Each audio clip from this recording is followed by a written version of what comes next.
आग लागली, आता ती लागली का लावली हा प्रश्न महत्वाचा आहे.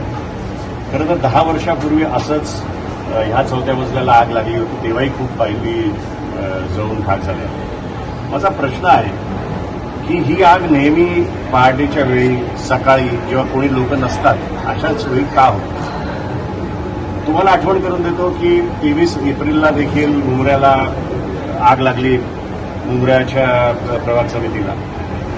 त्यामुळे प्रामुख्याने 2 मागण्या मी करतो की एक तर फायर ऑडिट या बिल्डिंगचंच आणि महानगरपालिकेच्या सगळ्या वास्तूंचं करावं, तसंच एक ऑडिट कुठल्या फाईली जळल्या, कुठल्या फाईली राहिल्या याबद्दल व्हावं.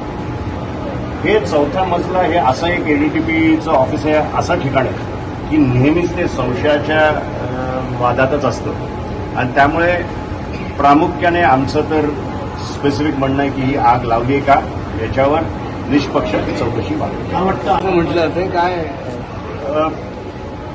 तेच मी सांगितलं की कुठल्या फाईल जळाल्यात आणि खरंच जळाल्यात का नुसत्याच गहाळ झाल्यात का त्यांच्याबद्दल संशयाचं वातावरण आहे म्हणून त्या फाईली आता उपलब्ध होत नाहीयेत. या सगळ्याचा विचार व्हावा आणि त्याच्याबद्दल नक्कीच एक समिती स्थापन करून याच्यावर चर्चा करावी. आयुक्तांशी काय चर्चा करणार का? शहर विकास संदर्भात असेल, इतर ठाणे शहरातील देखील अनेक ठिकाणी असे देखील मी तुम्हाला सांगू का, गावठी मार्केटमध्ये देखील मोठ्या प्रमाणात आग लागली. साहेब असं आहे की सर्वात भ्रष्ट जर कुठलं डिपार्टमेंट या महानगरपालिकेत असेल तर ते शहर विकास आहे. त्यामुळे खऱ्या अर्थाने चर्चा तर या महानगरपालिकेत झालीच पाहिजे, पण महासभेमध्ये चर्चा होऊ शकत नाही. आमचे नगरसेवक बिचारे सकाळपासून येऊन बसतात, प्रामुख्याने विषय मांडतात, पण त्याची चर्चा कधी होताना दिसतच नाही.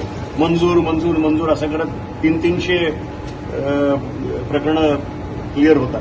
त्यामुळे कुठेतरी ठाण्याच्या नागरिकांना विचार करायची वेळ आलेली आहे. तुम्ही जसं चर्चा करायचं म्हणता तर आमचं म्हणणं आहे की आयुक्तांच्या बंद कार्यालयात का चर्चा करायची? महासभेत चर्चा होऊन दे आणि ती चर्चा लाईव्ह कव्हरेज तुमच्या सगळ्यांच्या मार्फत होऊन दे.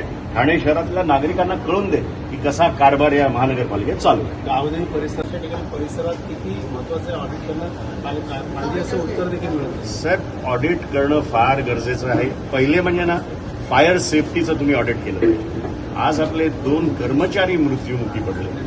लोकांचा, आपल्या ठाण्याच्या नागरिकांचा जे तिथे धंदा करत होते त्यांचा लाखो आणि करोडोंचं एकत्र मिळून त्यांचं नुकसान झालं. त्यामुळे ठाण्यातल्या सगळ्याच वास्तूंचं जे महानगरपालिकेच्या मालकीच्या आहेत त्याचं ऑडिट झालंच पाहिजे.